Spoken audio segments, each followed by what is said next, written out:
showing how Maoism influences flexible thought and to rethink the conditions that we face, the Naxalites in India have just recently reorientated their entire way of communicating with each other during operations and just their overall general existence.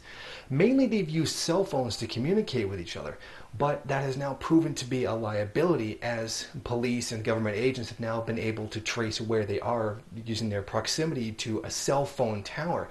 Now this has led to the deaths of several, at least two high-profile leaders, including Kishiji and Azad. Now what they're doing instead is using a simpler form of communication.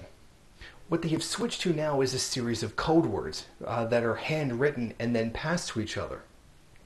What this has done is made communication very low-tech. They've taken a low-tech approach to much of the way the Cuban Revolution and the previous revolutions in China and both the Soviet Union were done. What they're doing is using code words to describe things, like everyday words to describe things like gunpowder and areas of operation. Now the police have actually already admitted that this has severely crippled their ability to be able to intercept their communications. This is hurting their operations because they're now no longer able to just trace them, and the codes are making it much harder for police to be able to understand what they're saying. Now this is what's been said by a police official. They use Tiffin Bashka. Tiffin box is used to hint at landmines.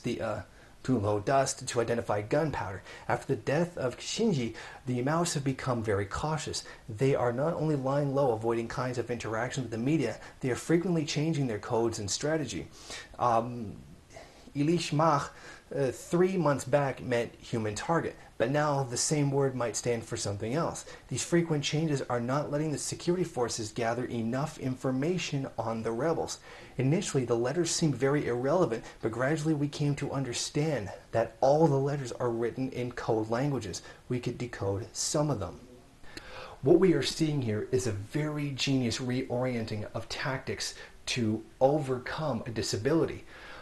Much of the way that we in the first world see our communications and how it's done, we see the tremendous benefits of using technology. It's faster, it can be more reliable, and more information can be sent more easily. And this is what we see. We see these advantages. Yet, this has actually been turned against them, because now they're using this technology to be able to, track particular units within the Naxalite movement.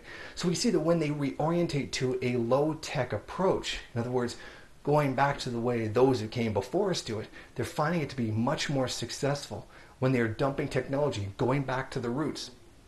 At least in this case, it's extremely useful. And this shows that the Naxalites are not, a group of people that are going to be wiped out in a very short amount of time. They're very smart and smart enough to reorientate their tactics when the situation calls for it.